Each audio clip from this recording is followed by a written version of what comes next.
এগুলা কি? এটা কি 999? দেখেন, আমি আপনার পাও দুইটা ধরি, আপনি এই অন্যায়টা করেন না, আপনি এই সমস্ত কাজ আর করেন না। মনে করো তুই 4-5টা চালান দিতে রে মিনিমাম 20-30 লাখ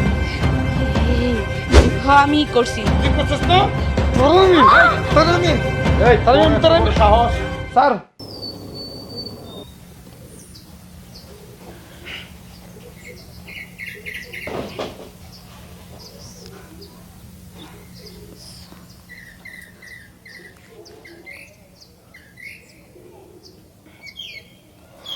আল্লাহ, তুমি রহমত করো, আমিন।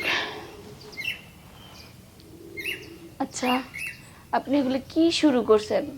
কি শুরু করছি? এই যে টিভি সারা রাত কষ্ট করছি, কোনো না কোনো দামটা করতাম পারছি না। হাসপাতালে টিভি আনছি, এটা বেচলাম কম হলো 10 দিন হয়তো বইয়া বুঝছস, অত জ্ঞান দিস না আমার। তুমি এইভাবে চুরি করলে সমাজে আমি মুখ দেখাবো কিভাবে? সমাজের মানুষ আমারে কি বলে? রাস্তাঘাটে বের হন যায় না, সবাই চোরের বউ বলে আমারে। আর সমাজের কথা কইতেছস না? তুই একবেলা না খাই দেখ, সমাজ নেই তোরা এনে একবেলা খাওয়ান দে যা। মাসের পরে মাছ যাবো, এরপর সমস্ত তোর কাছে এসে তোর জিগাইতো না, তুই মরে গেলে তোর জিগাইতো না, তুই কি অবস্থা আছস? আমার তো জ্ঞান দিস না, বাদ মানছস? আরে, সমাজ না জিগাক, আমার উপরওয়ালা তো দেখতেছে। আল্লাহর কাছে আপনি কি জবাব দিবেন? আর রান্না বাড়ার কথা বলেন, আমি তো কোনো রান্না বাড়া করি নাই। আমি জানি আপনি সকালে আসবেন, বাজার করবেন, তারপর রান্না করব আমি। বাজার করে রান্না করবে? তুই জানাস না আমি ডেলি ফজর এতটার সময় আমি আই? কিরে জানাস না তুই? হ্যাঁ, আমি জানি আপনি ফজরের সময় আসেন। আপনি যদি বাজারঘাট করে না দিয়ে যান, তাহলে আমি কোথা থেকে রান্না? আর তাছাড়া কোনো চোরেরে আমি ভাত দিব না, যে চুরি করে এবো তার আমার ঘরে ভাত নাই। দেখ, তুই আমার তো জ্ঞান দিস না, মেজাজটা এখন খুব খারাপ আছে। সারাটা লাইট মনে করে ছোট বইয়া মনে করে আইসি, ঠান্ডা মোটা জিডি আছে, রেডি করে আমি কুচুটা দিয়ে দিচ্ছি। আরে, আমার কথাটা তো শুনেন। আপনি এইভাবে চলতে থাকলে আমাদের সংসারে তো জীবন আয় উন্নত হবে না। ও আল্লাহ, আমি জানি না তোমার কাছে কি জবাব দিব, তবে আমার স্বামী যা করতেছে আল্লাহ, তার জন্য আমি তোমার কাছে মাপ চাই আল্লাহ। তারপরও তুমি তারে হেদায়েত দান করো, তারে তোমার পথে ফিরাই নিয়ে হও আল্লাহ। সে যেতে 5 ওয়াক্ত নামাজ পড়ে, সে যেতে আল্লাহর কোরআনের সব বাণী মেনে চলে। সে সারাদিনে এক সন্ধ্যা আমারে খাওয়াইব, তাও আমি খাইতে রাজি আছি আল্লাহ, কিন্তু তার এই চুরি চামারে আমি মেনে নিতে পারতেছি না আল্লাহ। আল্লাহ, তুমি আমারে ধৈর্য দাও।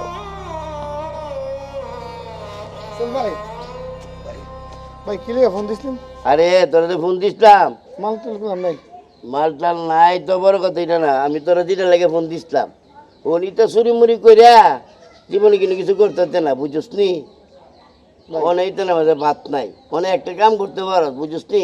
আমার লগে পার্টির পরিচয় আছে, তুই মনে কর বাবা ব্যস্ত পারো, গাঞ্জা ব্যস্ত পারো। ভাই আমার সত্যি কথা ভাই, এই ঘরের মধ্যে গেলে বুয়া ফেনে ফেনে করে, এমন একটা ভাই একটা মানে সিস্টেম করে দেবো ভাই, যাতে আমি রাতারাতি মনে করে বড় লোক যেতাম ভাই। আরে বেকর লাইতে বড় করতে না, তুই যদি যে কোনো ব্যবসায়ী মনে করবে, তুই সততার একটা বিষয় আছে। হ্যাঁ, ব্যবসা 2 নম্বর দিকে গেল, সততা হলো তোর আসল পরিচয়। আমার কি করতাম এরকম? মানে তুই বড়ি ব্যবসা করবে, আমি তোরে সব কিছু বাউ করে দিব। তুই লাইতে লাইতে যেটা বড় লোক এবার চিন্তা ভাবনা আছে, এইটা একমতো এইটা করলে করতে পারবি তুই। তাহলে চালান একটা ফাটাই দিই নাকি? হ্যাঁ, তোমার ব্যবস্থা করে দেবো, হ্যালো তুমি কথা করে দেবো। আমি তোরা লগে লগে কথা কয়ে দিতেছি। তাহলে সন্ধ্যে হতেছে আমি জায়গা, আর তুমি তাই তোমার একটা ফোন দিও। আচ্ছা তুই যা। আর ফোনের ব্যবস্থা আছে তোমার? আচ্ছা আচ্ছা। আইফোনে করবো। হ্যাঁ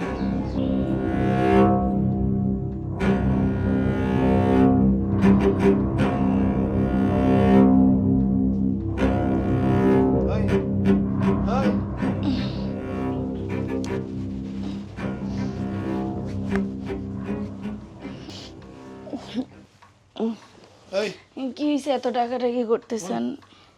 এটার মধ্যে মূল্যবান কিছু জিনিস আছে, ভুল করে গেলে এটা ধরবি না, ঠিক আছে?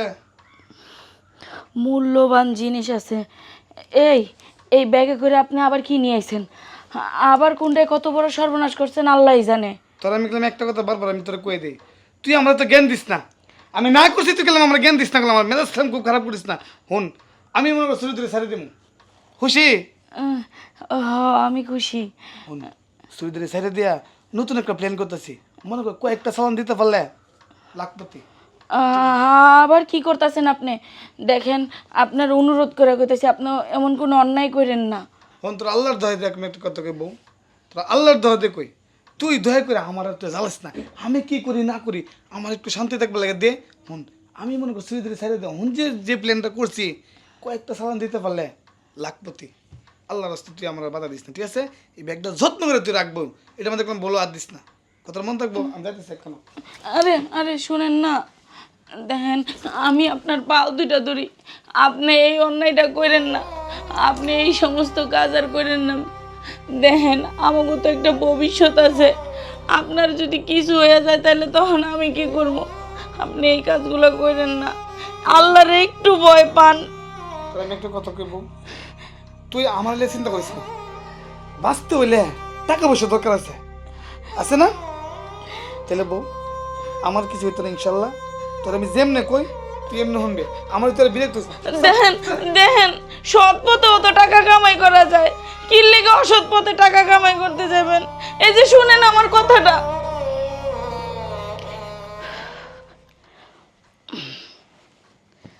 আল্লাহ দেখি এই ব্যাগের ভিতরে কি আছে।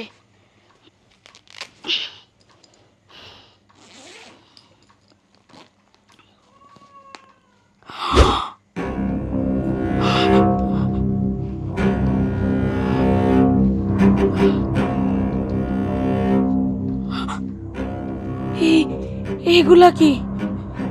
তার মানে আমার সন্দেহটাই সঠিক, আমি যেটাই সন্দেহ করছি সেটাই হইছে। তার মানে আমার স্বামী মাদক পাচারের জন্য যুক্ত হয়ে গেছে। না না,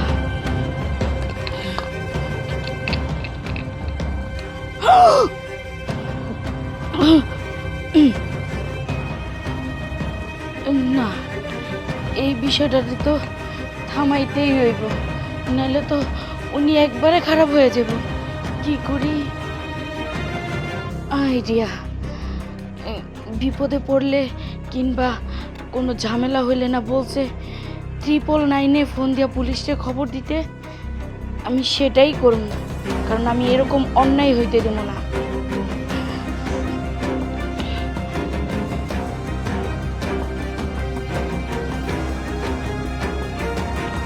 আসসালামু আলাইকুম, এটা কি 999? স্যার স্যার, আমি অনেক বড় বিপদে পড়ে গেছি। আমার স্বামী মাদককারীদের সাথে যুক্ত হইয়া বাসায় মাদক নিয়ে আসছে। হ্যাঁ স্যার, ওনারা আল্লাহরে ভয় করে না, ওনারা যা খুশি তা করতে পারে। স্যার যদি আমার এই উপকারটা করেন, আপনারা চালু চালু আইসা মাল সহ আমার স্বামীকে ধরে নিয়ে যান, আমি আপনাদের কাছে এটা অনুরোধ করতেছি স্যার।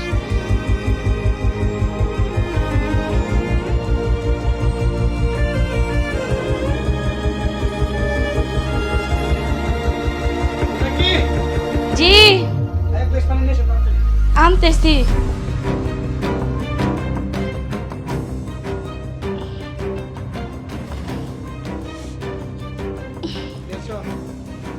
হ্যাঁ এই যে তোমার পানি। তুমি ফোনটা ভুলে রেখে গেছো কেন বাসায়? আরে শোনো না, আমি না বৈশা বৈশা একটা জিনিস ভাবছি। কি ভাবছো? এই যে শোনো, তুমি যে জিনিসগুলা নিয়ে আইছো আমি তো সেগুলা দেখি নাই, তুমি না করে গেছো না? আচ্ছা ওগুলা বেচলে কত টাকা পাইবা?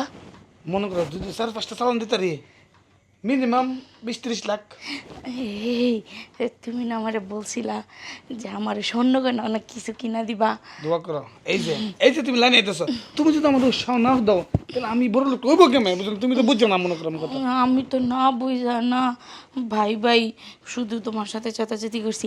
এই যে শোনো না, আমার না অনেক দিনের শখ, আমি একটু সীতাহার পরো। আচ্ছা ঠিক আছে, সীতাহার সব তুমি চালানটা শেষ করি, তুমি ব্যাগটা নিয়ে এসো। ঠিক আছে।